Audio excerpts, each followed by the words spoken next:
En effet, le jeudi 18 juin 2026, l'Union européenne a voté une résolution qui a dépeint un tableau sombre du Burkina Faso.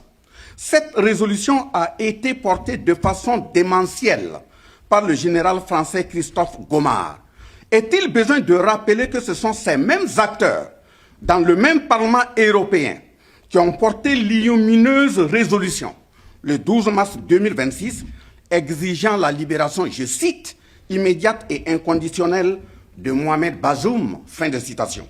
Ces résolutions au contenu de programmes de massacre des peuples noirs viennent attester clairement les sorties des généraux Michael Langley en avril 2025 et le français Lecointre, ancien chef d'État des armées françaises.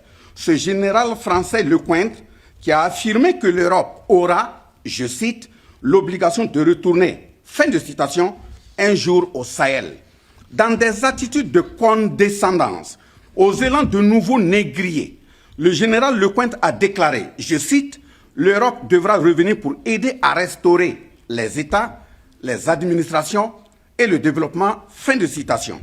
Leur compère général Gomard, accroché à un raisonnement pesant de rêverie, récite que le Burkina Faso est isolé de la communauté internationale, que le pays est suspendu des organisations régionales et internationales, que les libertés fondamentales sont réduites, que la situation sécuritaire s'est aggravée, que le territoire échappe au contrôle de l'État, que les populations ont besoin d'aide humanitaire, que le Burkina Faso sombre dans le chaos. Il ira jusqu'à insinuer que le Burkina Faso est devenu une menace pour ses pays voisins.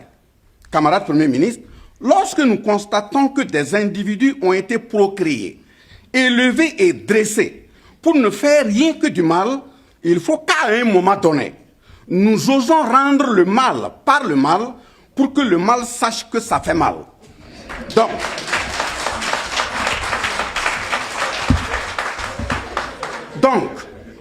avant ma mise au point, je tiens à renouveler nos sincères reconnaissances au peuple et leurs dirigeants toujours dotés de décence et du sens de dignité et d'honneur leur permettant de comprendre la lutte de souveraineté au niveau de la Confédération des États du Sahel. Quant aux autres dirigeants, surtout occidentaux, et en particulier ceux et celles qui prennent l'intérieur du Parlement européen comme un endroit d'action incestueuse, d'un lieu de barbecue et festin à chair humaine, arrosé de coupes débordantes de sang de leurs victimes durant des millénaires, des petits-fils d'aujourd'hui, comme leurs aïeux d'hier. Je rappelle ceci. Pendant 10 longues années, le Mali a vécu dans son âme et une totale désolation sous le regard infantilisant et action de mercenariat dévastatrice des puissances étrangères, la plus grande menace terroriste de son histoire. Les conférences internationales se multipliaient. Les sommets se succédaient. Les théâtralisations appelées opérations militaires étrangères étaient présentées comme indispensables. Les populations sahéliennes continuaient d'enterrer leurs morts, de fuir leurs villages, de voir l'insécurité gagner du terrain. La France et son général Christophe Gomard étaient au centre de ce désastre humain sous des sparadraps appelés Serval, G5 Sahel, Barkhane, etc. Cette France et son général Christophe Gomard voyaient tout, espionnaient tout, coordonnaient tout et pillaient tout. La France, avec la complicité de ses compères occidentaux, ont joué exactement le même jeu macabre de la conférence de 1884 sur le partage de l'Afrique en appliquant exactement le contenu du Code noir de 1685.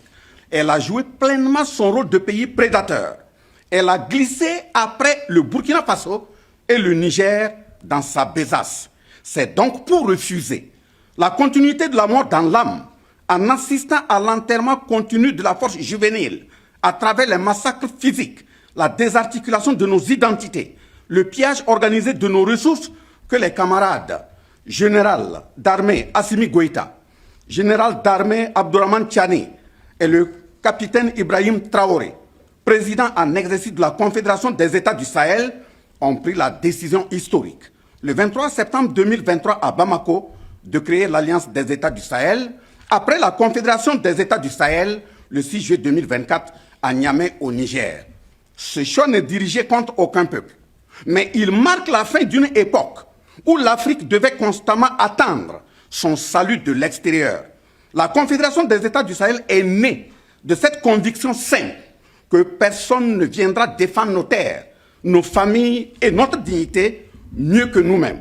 Depuis que les armées occidentales d'occupation ont été chassées, les dignifiés qui ont pris le pouvoir dans ces trois pays ont réorganisé les dispositifs de défense et renforcé les armées nationales. Aujourd'hui, des progrès importants ont été enregistrés. En effet, la capacité de nuisance des terroristes a été considérablement réduite. Une grande partie des territoires a été récupérée. Les populations ont été réinstallées dans plusieurs localités. L'esprit de peur et de résignation a fait place à l'esprit de résistance et de reconquête. Les peuples du Sahel ont cessé d'attendre leur salut d'autrui. Le Burkina Faso, comme les autres pays frères, entretient des relations diplomatiques avec de nombreux États et développe des partenariats diversifiés et productifs qui n'ont rien à voir avec les décennies perdues avec la France. C'est aussi la preuve patente que le monde ne se limite pas à Paris, à Bruxelles et à Washington. Général Christophe Gomar et ses compères, qu'il a pu embarquer, retenez que le Burkina Faso ne revendique aucun privilège. Il exige simplement ce qui est dû à tout peuple libre. Le droit de choisir ses alliances, ses orientations politiques et son modèle de développement. Les générations actuelles et futures africaines en général ne réclament pas la confrontation avec le reste du monde. Elles exigent le respect pur et simple de ses choix politiques, économiques, culturels et sécuritaires. Elles ne commandent pas la charité, mais exigent sans complaisance la dignité. Elles ne refusent pas la coopération, mais rejettent formellement la domination. L'histoire retiendra peut-être que le réveil africain du Sahel a été le symbole d'une Afrique décidée à reprendre la maîtrise de son destin.